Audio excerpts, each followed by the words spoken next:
Hi, this is Falandra from Gemz by Falandra, and I'm just uploading. This is my eczema story because I do suffer from eczema, and the first time I got it, I didn't know what it was. So for me, the flare-ups, they happen, I guess, maybe every 2 years or something like that.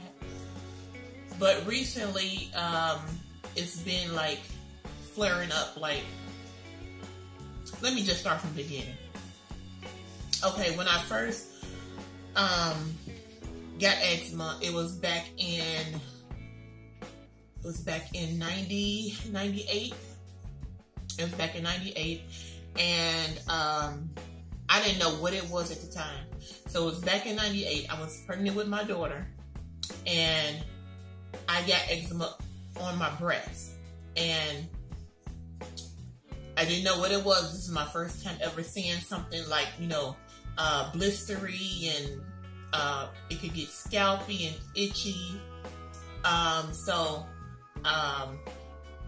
Didn't know what it was. We went to the doctor, and they gave me the 1%, some kind of 1% is cream in the tube, 1%, and I used that for like a week or so, and it eventually, it went away. But I had to, every time I had to, to dress and go somewhere, I had to, use the cream, then put on some Vaseline, then put a gauze on, and then put on my bra, because I couldn't put on the bra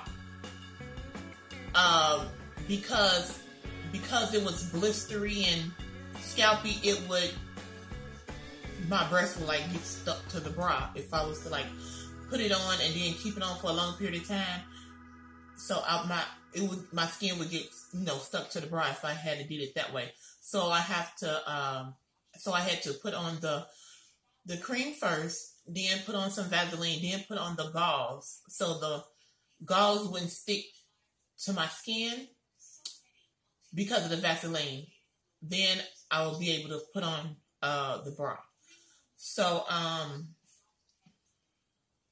that was my first time getting eczema, and even knowing what it was. I didn't have eczema when I was, a kid, a small child. I didn't have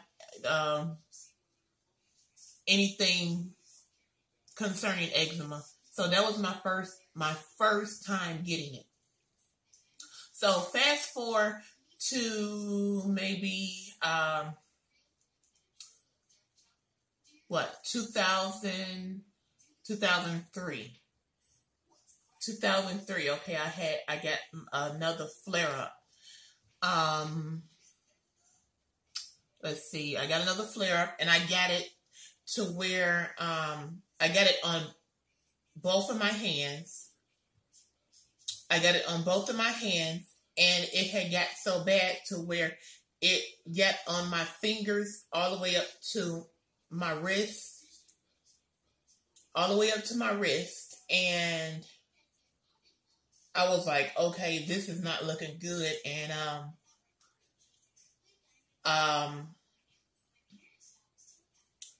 so then I had I was like, I had turned to like some vitamins.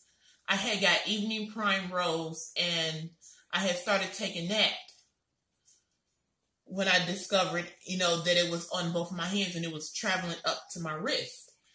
So I went and got the evening prime rose, then find out that not only was it,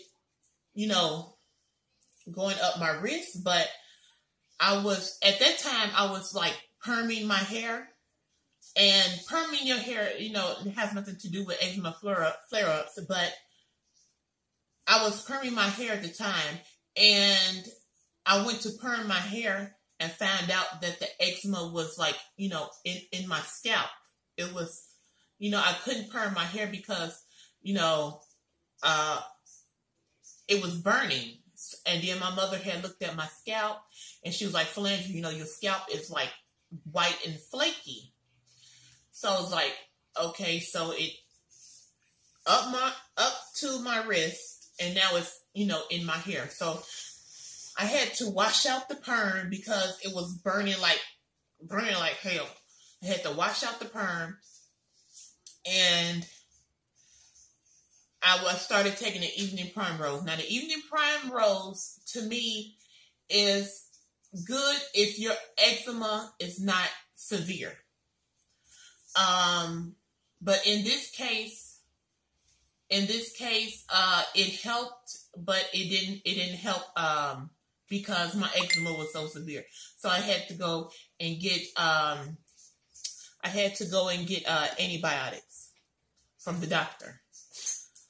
So, let's see. I took the antibiotics, and you're supposed to take it until it's finished. So I took it until it's finished, and the eczema, you know, it went away. So, the next time I got another eczema flare up, it was around 2005, 2006, somewhere in there. I got another eczema flare up, and this time it was again on both of my hands, and it had got up to the wrist again, and it was on both of my hands so bad, the front and back, to where if I had to go out, I had to have my hands wrapped up because it was so bad, and my hands were so swollen because your body is inflamed, you know.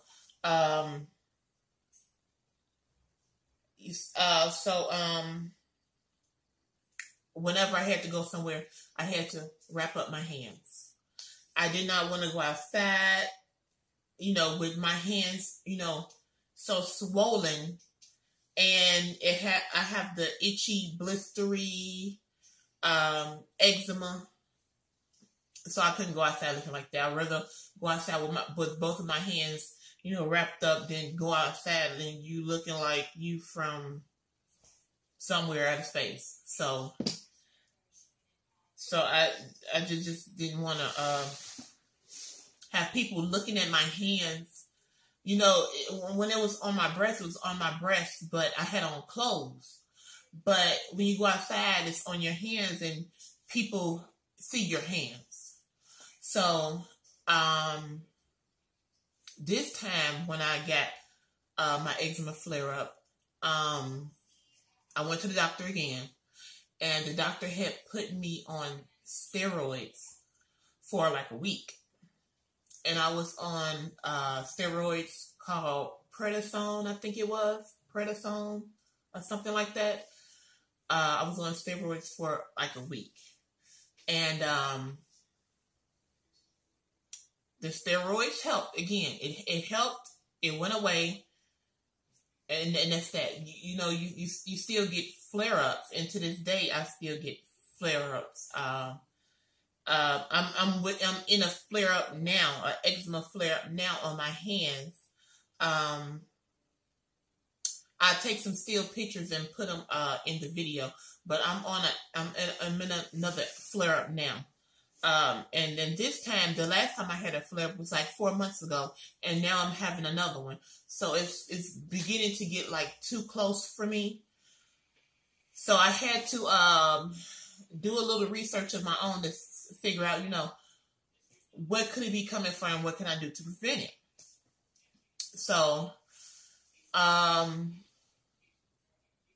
nobody else in my family has, you know, this eczema flare ups. You know, the doctors will say, you know, oh, it's hereditary, and somebody in your family may have eczema, you not know, but nobody else in my family has these, you know, eczema flare ups, and don't have eczema at all.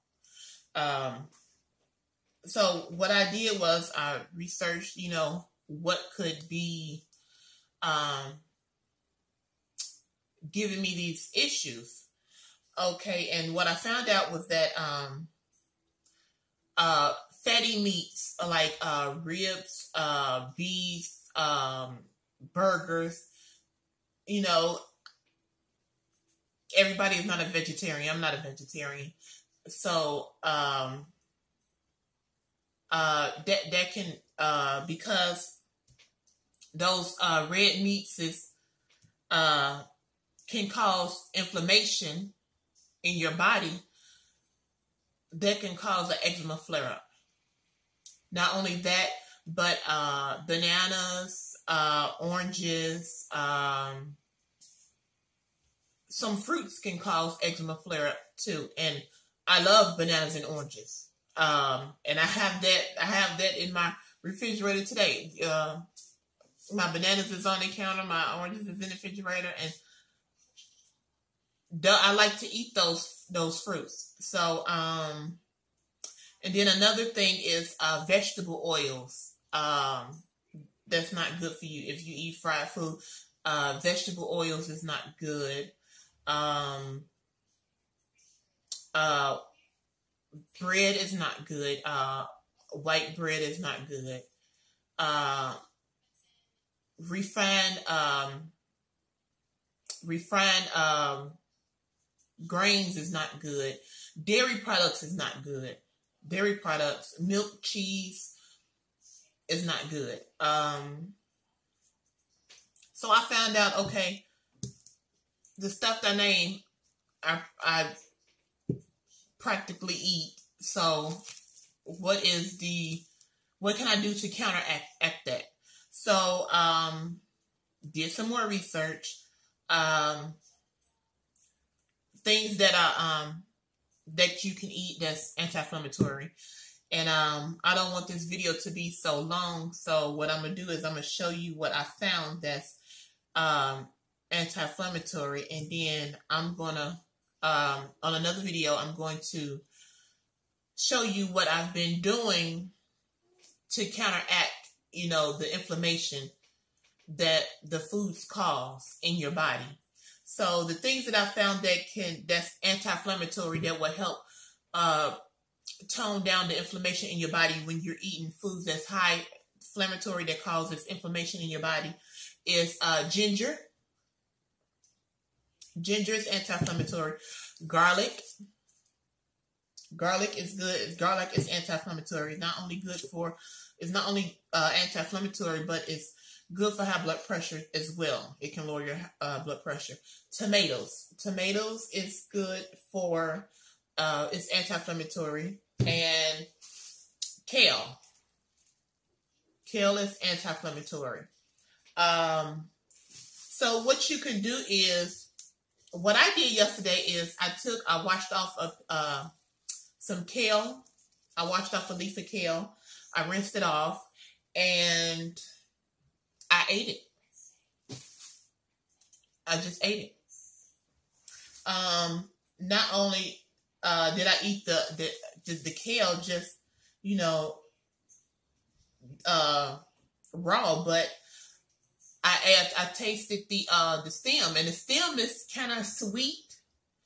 And the first taste of the kale is kind of sweet. And then as you keep chewing, kind of tastes like, licorice a little bit. So that's what I do. I try to keep kale, garlic, ginger, and tomatoes on hand because that's good. It's anti-inflammatory, and it can counteract the things that we do eat that cause inflammation. One more thing that causes inflammation is rice, pasta. So that's my eczema story, and I know a lot of people tend to get eczema on their neck, their arms and legs, and it's almost summertime, and I know nobody wants to, and I know I don't. Nobody wants to be out in the summertime, you know, and having eczema on their legs. So stay tuned to the next video, and I'm going to show you what I do with the garlic and ginger. Okay? See you in the next video. Bye.